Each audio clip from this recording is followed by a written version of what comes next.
किसी गांव में एक गरीब मौलवी रहता था। वो उस छोटे से गांव की इकलौती मस्जिद का इमाम था और नमाज के अलावा गांव के बच्चों को कुरान भी पढ़ाता था।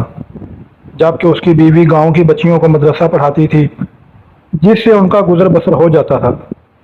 उनकी एक ही बेटी थी जो कि बहुत खूबसूरत थी। उसकी खूबसूरती के चर्चे दूर दूर तक फैले हुए थे और यही बात गांव के चौधरी के साहब के बेटे तक भी पहुंच गई। उसने मौके की तलाश शुरू कर दी कि किसी तरह एक बार उस हसीन लड़की को देख ले। आखिर है क्या भला। एक दिन वो मौलवी साहब के घर चला गया कि कुछ नाज नियाज वगैरह देने के बहाने मौलवी की बेटी का दीदार हो जाएगा, और इस तरह वो अपने मकसद में कामयाब हो गया। जब इमाम साहब मस्जिद में नमाज पढ़ा रहे थे तो उसने दरवाजे पर दस्तक दी और मौलवी की बेटी की आवाज़ आई, कौन? उसने कहा कि उसके पास कुछ सामान है जो चौधरी साहब ने भेजा है, वो ले लें। लड़की ने कहा कि आप दरवाजे में रख दें, मैं उठा लूँगी। उसने सामान रखा और वहीं इंतज़ार करने लगा। जबकि लड़की ने समझा कि सामान रखने वाला चला गया है, तो उसने सामान उठाने के लिए दरवाज़ा खोला तो उस लड़के ने उसे देख लिया। देखा ही नहीं बल्कि उस पर आशिक हो गया और वहीं अपना दिल दे बैठा। लड़का घर आया और जिद पकड़ ली कि उसने शादी करनी है तो मौलवी की बेटी से ही करनी है। चौधरी साहब इस रिश्ते के हक में नहीं थे। उन्होंने बेटे से कहा कि मैं जाकर मौलवी साहब से बात करता हूँ। चौधरी साहब आए और मौलवी से कहा कि मेरा बेटा शराब पीता है, जुआ खेलता है और हर बुराई है उसमें। मैं अपने बेटे के लिए आपकी बेटी का रिश्ता मांगने आया हूँ। अगर आप इनकार करेंगे तो मैं हंसी खुशी चला जाऊँगा। ये ना सोचना कि मैं नाराज़गी आपकी ज़िंदगी में कोई खलल डालेगी। अब ज़ाहिर सी बात है, मौलवी साहब ने इनकार ही करना था। चौधरी साहब घर गए और बेटे से कहा कि मौलवी साहब ने इनकार कर दिया है और अब दोबारा कभी उस गली से गुजरना भी ना। लेकिन लड़के को बहुत गुस्सा आया कि इतनी दौलत, इज्जत और शोहरत के बावजूद मौलवी ने रिश्ता कैसे ठुकरा दिया। मैं ज़रूर इंतकाम लूँगा, और इसमें दिल में इंतकाम की ठान ली। उधर मौलवी साहब की बेटे बीमार हो गई और उसे पेट में दर्द शुरू हो गया। पहले तो वो घरेलू टोटकों से इलाज करते रहे, लेकिन जब बेटी का पेट फूलने लगा तो वो गांव के वाहिद हकीम के पास चले गए। उस वक्त अल्ट्रासाउंड वगैरह और जदीद आलात तो थे नहीं, लिहाजा हकीम साहब ने बच्ची की नब्ज़ चेक की।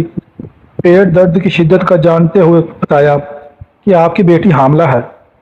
मौलवी के घर में तो जैसे कि हराम मच गया, एक क़यामत आन पड़ी।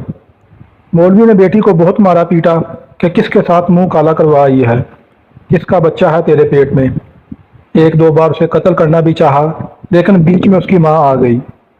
उसे यकीन था कि उसकी बेटी बेगुनाह है।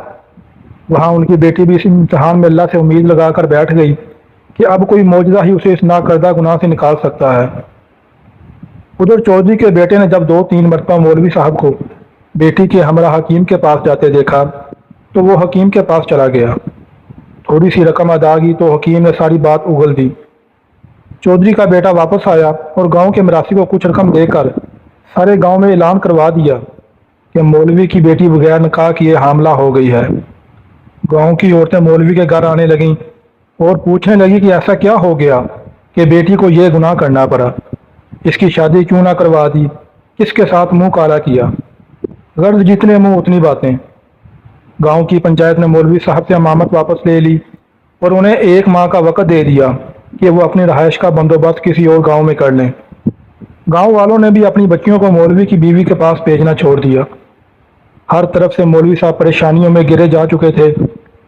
उन्हें कोई रास्ता दिखाई नहीं दे रहा था।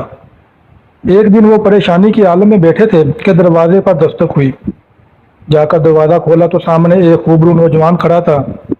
अंदर आने की इजाज़त तलब की तो मौलवी साहब परेशानी की आलम में कुछ सोचने लगे।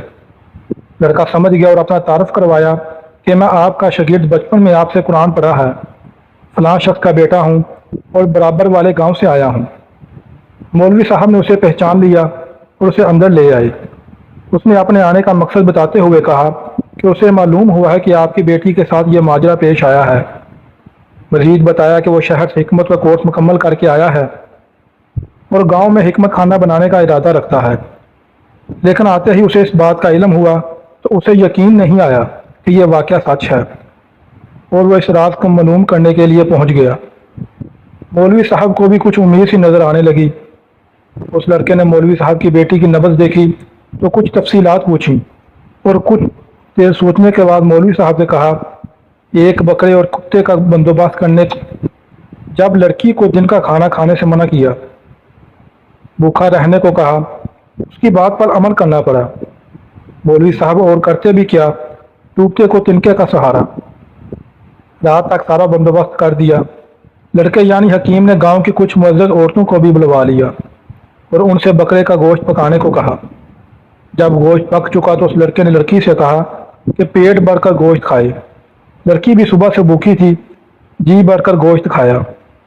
جب لڑکی نے گوشت کھا لیا تو اس وقت تک محلے کے کچھ مزید لوگ بھی مولوی کے گھر کے باہر جمع شروع ہونے لگے کہ یہ کیا ماجرا چل رہا ہے۔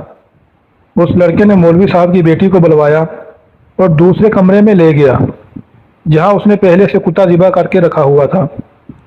اس لڑکی کو بتایا کہ جو گوشت اس نے کھایا ہے وہ اسی کتے کا گوشت تھا۔ بس پھر کیا تھا، لڑکی نے الٹیاں شروع کر دیں اور جو کچھ کھایا تھا سب باہر آنے لگا۔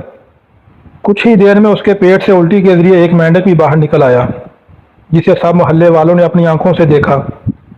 جیسے ہی مینڈک باہر نکلا لڑکی کو کچھ سکون سا محسوس ہونے لگا تو وہ لڑکا کہنے لگا کہ اس لڑکی نے کسی ندی یا دریا کا پانی پیا تھا۔ اس وقت ایک چھوٹا سا مینڈک کا بچہ اس کے حلق کے ذریعے پیٹ تک جا پہنچا۔ جب وہ مینڈک کا بچہ بڑا ہوا تو اسے تکلیف شروع ہو گئی اور انفیکشن کی وجہ سے پیٹ بھی پھولنا شروع ہو گیا۔ گاؤں کے سب لوگ اس لڑکے کی ذہانت اور حکمت دیکھ چکے تھے اور اس لڑکی کی پاک دامنی بھی سب پر واضح ہو گئی۔ مولوی صاحب نے اس لڑکے کے اصرار پر اپنی بیٹی کا نکاح اس نوجوان سے کر دیا اور یوں وہ ہنسی خوشی زندگی بسر کرنے لگے۔ دوستو، یہ تھی آج کی ویڈیو۔ مزید اس طرح کی ویڈیوز کے لیے چینل کو سبسکرائب کریں۔